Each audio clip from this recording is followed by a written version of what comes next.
有時我哋需要一啲幫助嚟確定方向，譬如去一個新嘅國家玩，譬如喺大城市蕩失咗路，甚至喺熟悉嘅街頭徘徊。如果我哋淨係專注喺啲馬路口度，可能會覺得頭都暈。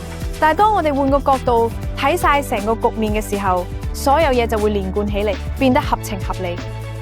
歡迎嚟到聖經概要課程，好高興同你一齊探索呢本有史以來最偉大、最具影響力嘅書。我哋將會全程引導你去完成聖經概要課程，喺每個環節都同你打氣。呢個將會係一段美妙嘅旅程。大多數嘅人都聽過聖經，聖經係古往今來最著名、最具影響力嘅著作之一。但喺閱讀過程中，可能會令人覺得困惑、難以理解。我有時都會有呢種感覺嘅，不過唔使擔心，聖經概要課程會陪住你一步步探索呢個宏大嘅故事，揭示所有主要嘅事件、書卷同人物係點樣互相關聯嘅。無論你係啱啱接觸聖經，定係已經讀咗好幾年，我哋都鼓勵你深入探索，因為總會有更多需要理解同發現嘅內容。課程嘅每一堂都包含安德魯·奧立頓博士嘅教學，仲有其他聖經研究專家嘅分享，同埋聖經好奇妙地去改變人生命嘅真人真事。每堂課嘅中間會安排一段休息時間，大家可以一齊討論經文。每堂課嘅結尾會有一個總結反思環節，你可以停低腳步，諗下點樣將聖經應用到日常生活裏面。你亦都可以按照課程手冊裏面嘅每日讀經計劃，每日閱讀指定嘅一小段經文，所以有好多豐富嘅內容等你去完成。而家就開始啦！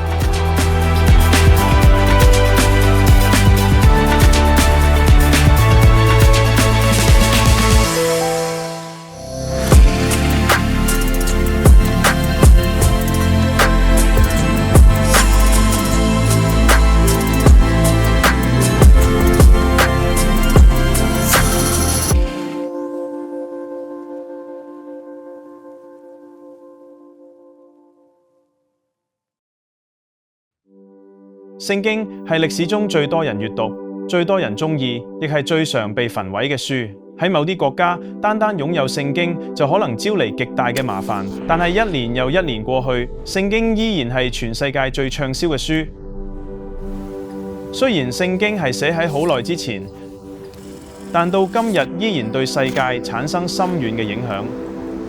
聖經啟發咗好多小說同電影嘅情節、歌詞，仲有政治改革者同社會正義運動。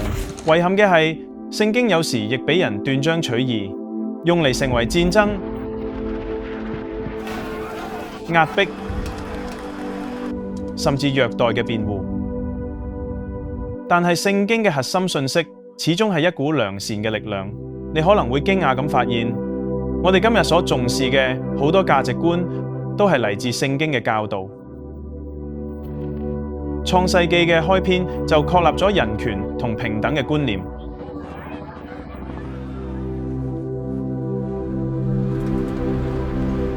出埃及嘅故事頌揚咗受壓迫者得自由。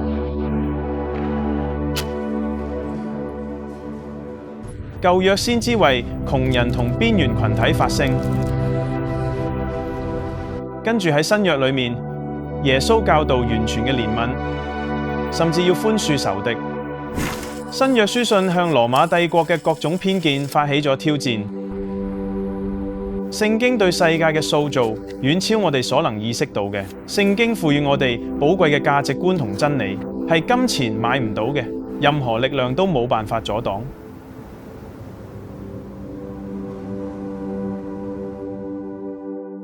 從個人角度嚟講，聖經能夠支撐好似你同我咁樣嘅普通人度過人生嘅種種困難。好似舊約詩篇第23篇係一首動人嘅詩篇，等我哋一齊嚟感受一下。耶和華是我的牧者，我必不致缺乏。他使我躺臥在青草地上，領我在可安歇的水邊。他使我的靈魂蘇醒，為自己的名引導我走義路。我雖然行過死蔭的幽谷，也不怕遭害，因為你與我同在。你的杖、你的竿都安慰我。喺整個人生嘅艱難時刻，呢啲經文帶嚟盼望同安慰。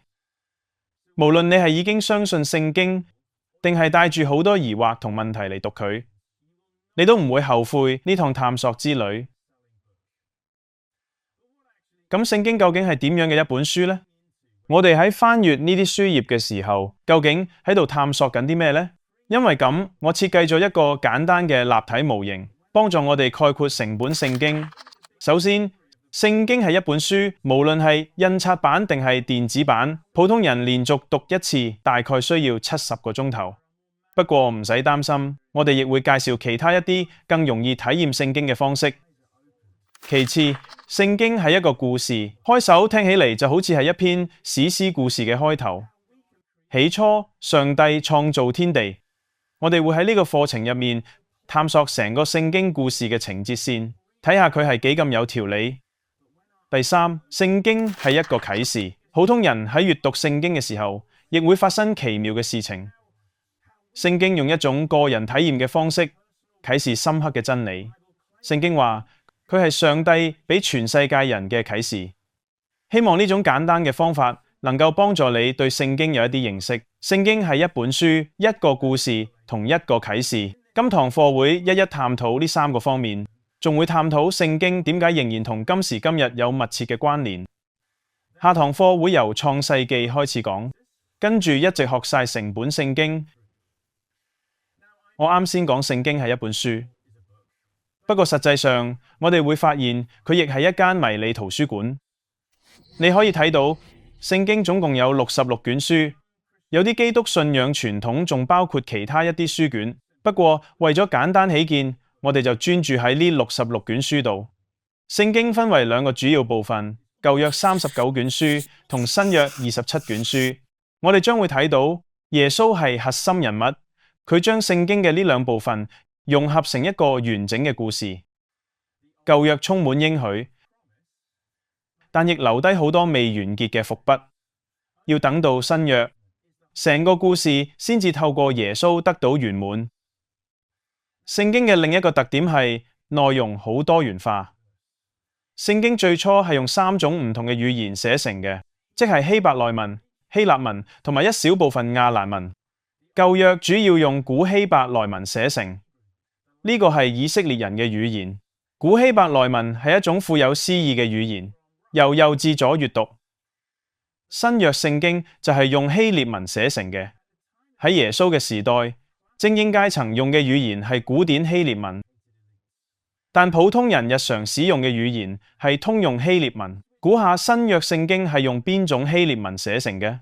通用希臘文。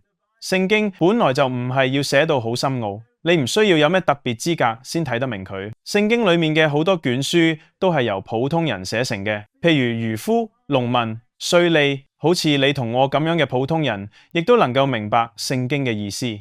我哋好蒙福，今日有唔少好嘅譯本，可以用自己嘅母語閱讀同理解聖經。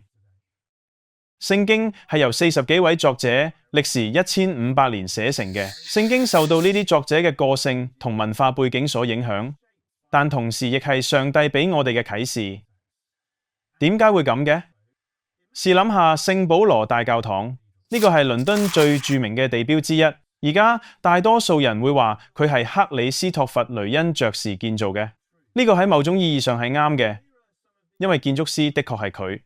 佢畫咗最初嘅設計圖，不過佢自己連一塊磚都冇親手砌過。實際上，呢一座建築物係由建築工人同普通民眾一齊起嘅。上帝冇親手寫出聖經，但佢就似嗰位建築師咁，啟發咗嗰啲寫聖經嘅人。所以成部作品反映咗佢嘅設計。聖經係由人寫落嚟嘅，但講到尾，上帝先係作者。從某種意義上講，聖經嘅話就係上帝嘅話。呢個係一個重大嘅宣稱，你可能仲未相信，但值得去探索。聖經仲包含咗多種溝通風格。我哋打開手機嘅時候，通常會瀏覽唔同嘅應用程式，例如天氣、社交媒體、電郵、新聞等。我哋會本能咁將親人發嚟嘅信息同運動應用程式上嘅通知分開出嚟。同樣，為咗充分理解聖經，我哋需要了解其中唔同嘅寫作風格。聖經裏面有引人入勝嘅故事、感人嘅詩歌、詳盡嘅律例、預言、4部關於耶穌嘅傳記，寫俾居住喺羅馬帝國各地基督徒嘅書信，同埋關於世界末日嘅非凡異象。喺成個聖經概要課程入面，我哋會學習點樣正確處理每種溝通風格。呢啲就係聖經包含嘅書卷。但我哋點樣確信佢哋係可靠嘅呢？幾千年嚟，呢啲文本有冇俾人改動過？等我哋聽聽一位經常回答呢類問題嘅專家點樣講。聖經係一本古老嘅書，同其他古代文獻一樣，我哋冇原稿，只有抄本，所以我哋需要方法同策略嚟幫我哋判斷邊啲抄本係最可靠嘅。呢個稱為文本鑑別或批判。文本鑑別，學者仔細研究抄本嘅抄寫年代同現存嘅數量，仲有抄本類型同書寫方面嘅差異。聖經亦係以呢種方式嚟作鑑別嘅。鑑別結果係，我哋擁有大量嘅抄本，呢個建立起聖經嘅可靠度。如果將聖經視作一部文本，咁佢喺各種測試入邊嘅表現係相當唔錯。例如，二戰後發現嘅死海古卷，其中包含咗一份近乎完整嘅以賽亞書卷軸，同埋舊約嘅其他部分，只係缺少咗以斯帖記。呢啲舊約古卷係喺公元70年前收埋喺昆蘭洞穴裏面嘅。將呢啲古卷同較後期嘅舊約文本做比較，就可以知道1800年裏邊係咪發生咗好多變化。結果發現，以賽亞書卷軸同而家嘅文本只有少量細微嘅拼寫差異，雖然早期文本同後期文本相隔咗好多年，但舊約嘅內容仍然完美咁保存咗落嚟。呢個充分顯示咗猶太人抄傳嘅標準有幾高，佢哋遵循嚴格嘅規則，以確保正確抄錄佢哋民族嘅歷史。咁樣嘅抄傳唔單止唔會令人擔心，反而令人覺得好有信心。如果聖經向我哋展示咗上帝喺人類歷史裏面嘅作為，咁我哋應該會睇到聖經作者當時嘅文化同習俗。基督徒相信上帝唔係超然於人類嘅經驗之外，而係通過聖經啟示佢自己，仲喺耶穌身上顯明得最清晰。所以聖經係全世界最暢銷嘅書。其次，聖經係一個有開頭、中間同結尾嘅故事。故事用成個宇宙為開端。起初，上帝創造天地，而最終用世界復興嘅美好異象結束。呢個唔係塵封嘅歷史，呢個係我哋人類嘅故事。佢講述咗我哋從邊度嚟，點解喺呢度，同埋將來會點。呢個故事包含咗好多有缺陷嘅角色，就好似你同我呢啲真實嘅人，各自曾經喺多個方面失敗過。佢哋講大話、唔守信用、謀殺、向恐懼低頭，但上帝依然使用呢啲人嚟成就佢嘅計劃。最終只有一位英雄，就係耶穌基督。成本聖經都圍繞住佢。佢從未犯過錯，但係佢係嗰啲犯咗錯嘅人嘅朋友。聖經唔係一本道德手冊，佢講述嘅係普通人喺上帝嘅宏大故事裏面揾到自己嘅位置。我中意用視覺嘅方式學習，我需要睇到先，咁會容易啲理解。所以我設計咗一個獨特嘅故事主線視覺圖，幫我哋梳理好成本聖經嘅故事係點樣串連起嚟嘅。包括所有書卷、人物同事件，故事嘅開頭同結尾都用生命樹做象徵，代表世界本來應該係點樣嘅。但係喺呢兩個書檔之間，故事確實有啲複雜，唔使擔心。到課程結束嗰陣，你就會明白故事嘅各部分係點樣聯繫起嚟嘅。等我簡單介紹一下呢條故事主線，等你可以大概掌握到其中嘅脈絡。起初，上帝創造咗一個完美嘅世界，用生命樹做象徵。當世界出咗問題，上帝就呼召亞伯拉罕嘅家族，令世界重新有盼望。但係喺約瑟同佢件神奇彩衣嘅故事之後，以色列人喺埃及勞役咗400年，跟住上帝介入，拯救佢哋出埃及，帶領佢哋進入應許之地。之後有多位士師同君王統治呢個國家，但係冇幾耐，國家就一分為二。雖然眾先知一再警告百姓，最終都係被敵人征服，流放到巴比倫。上帝嘅子民為佢哋所失去而哀哭，但係冇幾耐，佢哋可以返去重建家園。跟住佢哋一直等待，最後嗰位應許中嘅彌賽亞嚟到啦。耶穌活出咗完美嘅生命，承受咗可怕嘅死亡，然後得勝地復活。而家佢差遣聖靈，賜能力俾上帝嘅子民。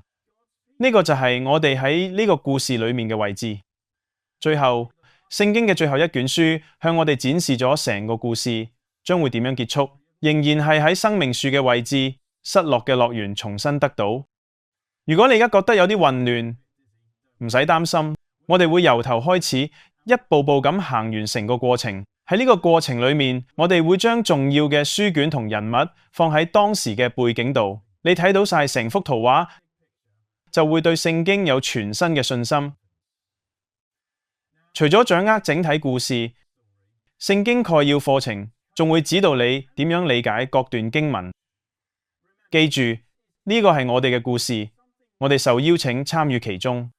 不過，聖經唔係琴日寫嘅，亦唔係喺我哋嘅文化之中寫成嘅。故事嘅一啲部分可以追溯到青銅時代，所以稱做舊約確實係有道理嘅。咁我哋點樣將古老嘅文本應用到今日嘅日常生活中呢？以下係我關於解讀聖經嘅3大建議：上下文、上下文、上下文。正如俗語講，斷章取義就會誤解意思。我話你知一件唔係幾好意思講出嚟嘅事。啱啱結婚冇耐，我就當住太太嘅面除低結婚嘅戒指，然後掉咗。我知你可能會好愕然，但等我將呢句話放喺背景裏面加以解釋。有一年冬天，我哋去參加一場婚禮，當時落咗好大嘅雪，所以我哋冇拋咩彩紙，而係向新娘新郎掟雪球。我嘅手越嚟越凍，手指都凍到縮埋咗，跟住我嘅結婚戒指跌咗入個雪球裏面，再掟咗出去。所以我的確係當住太太嘅面將結婚戒指掉咗。睇到未？斷章取義就會誤解意思。了解背景故事，可以令嗰啲聽起嚟令人震驚嘅話語變得容易理解。等我嚟分享2個簡單嘅問題，幫我哋喺上下文中理解聖經。原來何意同埋現在何意？原來何意就係一段經文喺原本上下文之中係咩意思？要回答呢個問題，我哋需要思考經文喺更大嘅故事裏面處於咩位置？呢段文字係寫俾邊個嘅呢？佢哋當時嘅生活係點樣嘅呢？最重要嘅係返到佢哋嘅世界裏面去理解。當我哋重新進入原來嘅背景，聖經就會鮮活起嚟。例如約翰福音記載耶穌洗門徒嘅腳，又叫佢哋互相洗腳。我哋要問，洗腳喺當時意味住啲咩？當時嘅人都着住露腳趾嘅涼鞋，成條路都係塵土同駱駝嘅糞便。喺咁樣嘅背景下，通常地位較低嘅人，例如僕人，會喺一日結束嘅時候為每個人洗腳。而家你明白耶穌嘅話係幾咁顛覆人嘅觀念未？耶穌呢位主人竟然好似僕人咁做咗呢一件咁污糟嘅工作，而且呢件事係喺佢甘願捨命喺十字架上受死之前發生。呢啲就係上下文或者背景。其次係現在何意？經文對今日嘅我哋有咩意義？而家我哋大多數人着嘅都係襪頭鞋，唔係露趾鞋，所以唔需要每次入屋都洗腳。但我哋仍然可以放低自己嘅權利同偏好，去做嗰啲辛苦嘅嘢，用實際行動表現上帝嘅愛。無論我哋嘅名銜或者收入係點，太好啦！雖然做法可能有啲唔同，但謙卑服侍嘅原則始終冇變。喺成個聖經概要課程入邊，我哋都會思考呢2個問題：原來何意？現在何意？我哋將會運用一啲先進技術，投入喺聖經嘅故事裏面。我哋會去參觀伊甸園，我哋會探索曠野裏面嘅帳幕，同埋耶路撒冷嘅所羅門聖殿。我哋會去到耶穌受難嘅各各他，當你睇到當時嘅情景，聖經就會變得生動起嚟。我哋亦會發現佢點解同我哋今日嘅生活依然息息相關。所以呢本書原來唔單止係一本書，絕對唔止係咁，佢亦係一個故事。每個人都中意精彩嘅故事。聖經唔單止講述咗一個好故事，而且呢個故事到今日依然貼近我哋嘅生活。的確，原來何意，現在何意，呢兩條原則非常有用，能夠喺課程裏面實際應用，真係太好啦！我哋就嚟試一試啦。跟住我哋進入討論時間，會睇一段經文，然後提出呢兩個問題：原來何意？經文喺原來嘅上下文裏面係咩意思？現在何意？經文對今日嘅我哋意味住啲咩呢？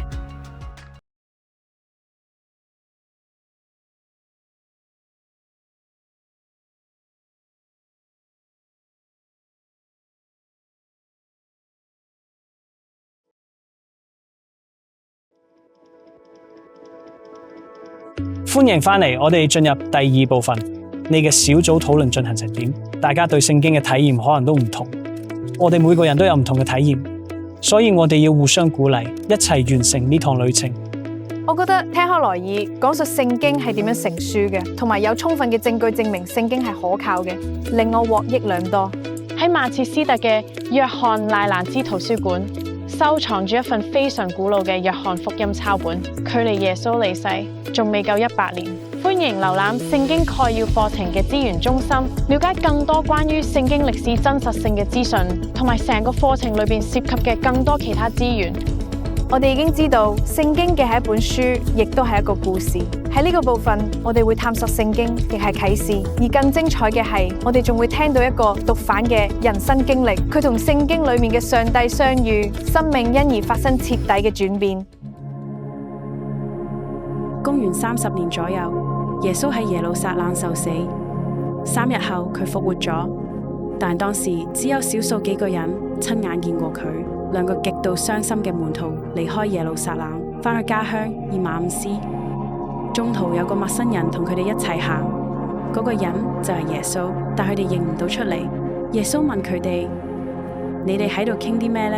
佢哋就企喺度，個樣好愁。佢哋解釋話，耶穌前幾日被釘死喺十字架上，佢哋曾經將希望寄託喺耶穌身上，認為佢就係上帝派嚟拯救佢子民嘅嗰一位。跟住耶穌對佢哋講：你哋仲未明白咩？呢啲事係必須要發生㗎。接住落嚟，佢逐一講解成部舊約聖經，包括摩西同眾先知嘅著作，講清楚成個故事都係關於佢。佢嘅受難只係故事嘅一部分。嗰晚佢哋一齊食飯，食飯嘅時候，兩個門徒嘅眼睛突然開咗，就認出咗耶穌。跟住耶穌喺佢哋眼前突然消失咗。佢哋諗翻嗰日嘅事，互相問：在路上，他和我們說話，給我們講解聖經的時候，我們的心豈不是火熱的嗎？佢哋再次充滿希望，即刻起程返去耶路撒冷，將呢個好消息話俾門徒知。我中意路加福音裏面嘅呢段故事，兩個迷惘又沮喪嘅人，沿住通向以馬忤斯嘅路返屋企，跟住耶穌出現，令佢哋充滿咗新嘅希望同信心。當然，我哋同佢哋唔一樣，耶穌冇以肉身嘅形式出現喺我哋身邊，但係唔好錯過重點。耶穌啱啱出現嘅時候，佢哋亦冇認出係佢。直到耶穌同佢哋解釋成本聖經嘅故事後，佢哋嘅眼睛先被打開，個心先至火熱起嚟。雖然耶穌唔係以肉身嘅形式同我哋一齊，但我哋打開聖經就可以喺經文入面遇到佢。呢個就係聖經嘅第3個方面。聖經係一本書，係一個故事，更加係一個啟示，係俾我哋親身體驗上帝嘅一種方式。當普通人打開聖經，奇妙嘅事就會發生。上帝要透過聖經嘅經文同我哋交流。新約裏面有一節經文咁講：全部聖經是受上帝靈感而寫的。呢句話係咩意思？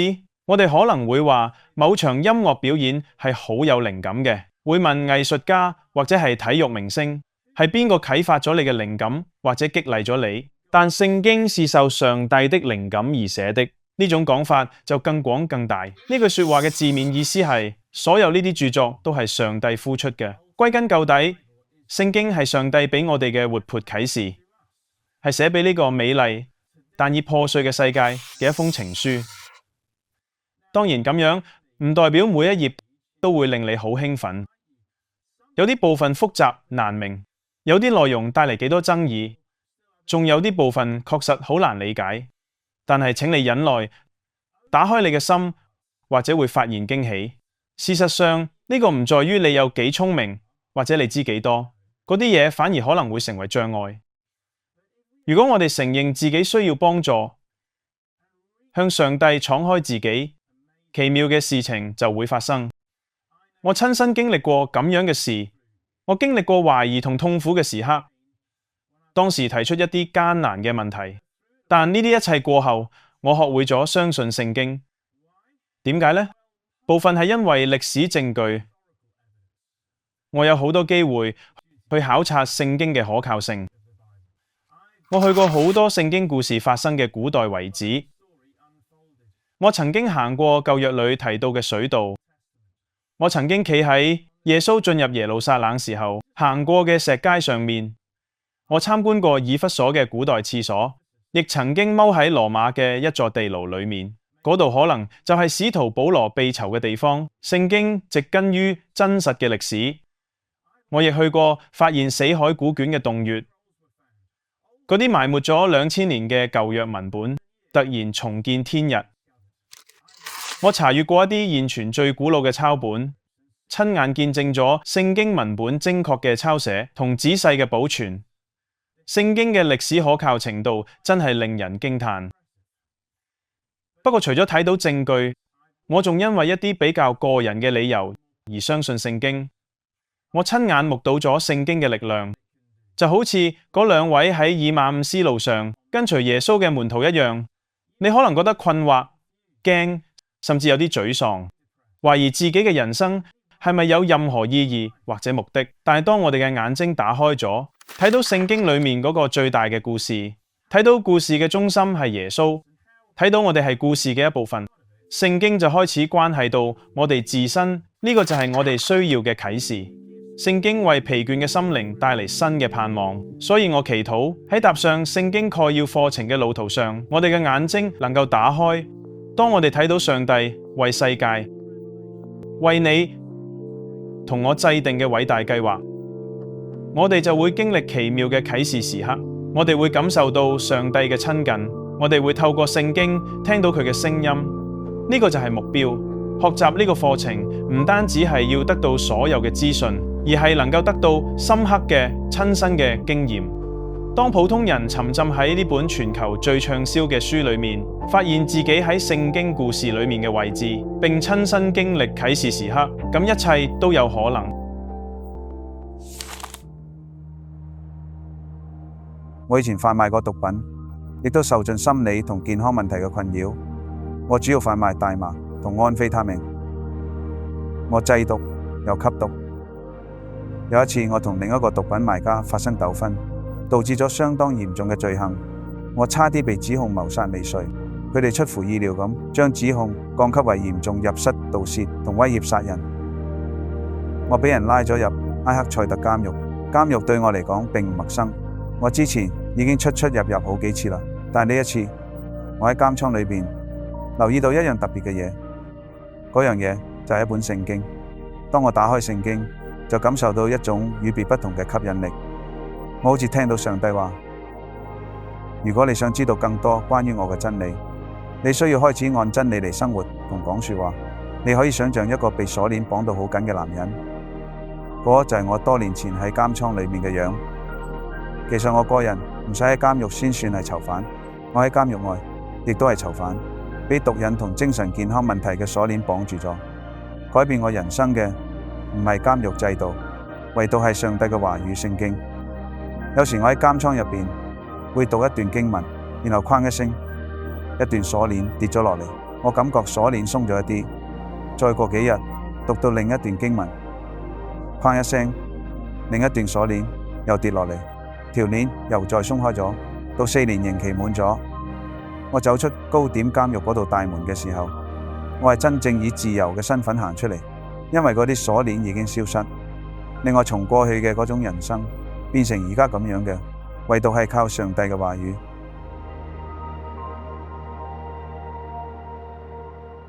呢個故事令我深受鼓舞。聖經裏面嘅上帝真係能夠改變人嘅生命。而家我哋嚟到第一堂課嘅尾聲，下一堂課我哋將會直接進入聖經嘅開篇，從創世記開始講述萬物嘅創造。接住落嚟嘅7堂課中，我哋將會完整講述聖經嘅故事，一直到啟示錄。我已經等唔切啦。為下一堂課做好預備啦！記得啊，你可以每日按照讀經計劃嚟閱讀聖經，每日都提供咗一小段經文同埋反思內容。所以點解唔邀請朋友一齊參與呢？你哋可以一齊去睇，分享嗰啲觸動你哋嘅內容，咁樣你一定會有豐富嘅收穫。你亦都可以瀏覽我哋嘅資源中心，嗰度有適合每個人嘅內容，有短片、奧納頓博士嘅更多精彩內容，仲有其他閱讀資料。想更深入咁探索，可以上英國聖經公會網站同火花聖經網站搜索聖經概要課程資源中心就可以註冊。無論你係第一次接觸聖經，定係仲努力緊去理解，等我哋一齊踏上呢段旅程，睇下前面會發現啲咩。等我哋用簡短嘅反思結束呢堂課啦，下次再見。